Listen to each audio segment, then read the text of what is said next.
Hi, Cheryl. Let me step off into the abyss here. As a response to your questions for all of us, yes, there's a time when lectures are okay. I think the problem we run into is the standard definition of the lecture is the person stands up there and delivers the content in a sometimes boring state. And that is really difficult because students really tend to tune out when in that type of lecture. There is a time for it. I think if the instructor wants to deliver strictly content in short bursts, not a long lecture, but a short burst of information, that can be done by a lecture. So yeah, there are times when it can be okay, as long as it's engaging and the students have opportunities to interact with the material that's being presented. But for strictly content, sometimes lecture is the best way if it's in short bursts.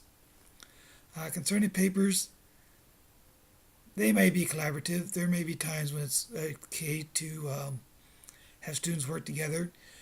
The main thing there is they need to be aware of how to do it without plagiarizing.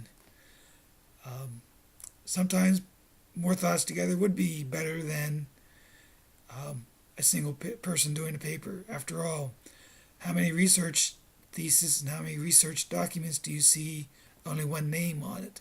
There's usually multiple, sometimes people working together on the research.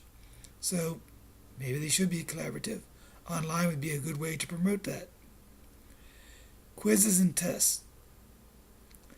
Um, for me, quizzes and tests should be like I said, a snapshot when I was talking to Peter earlier. A snapshot.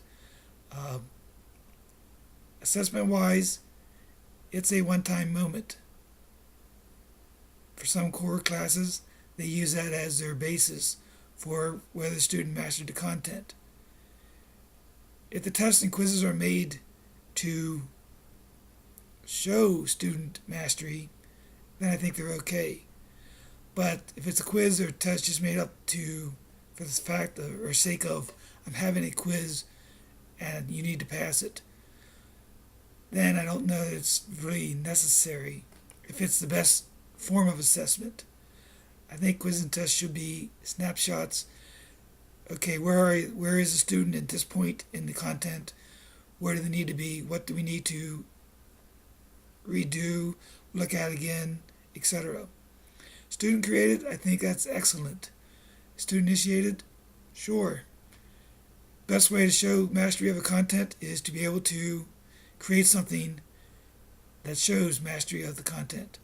My favorite thing that I do with some students is during their composer scenarios, they have an opportunity, if they want to teach a mini lesson about their composer. They can include quizzes on that. It's really interesting to watch them stand up and teach the lesson, and then almost all of them give a quiz. And it's funny how the reaction of the students when they give the quiz, and some quizzes have actually been pretty difficult. If I didn't know the composer, I might have difficulty with it.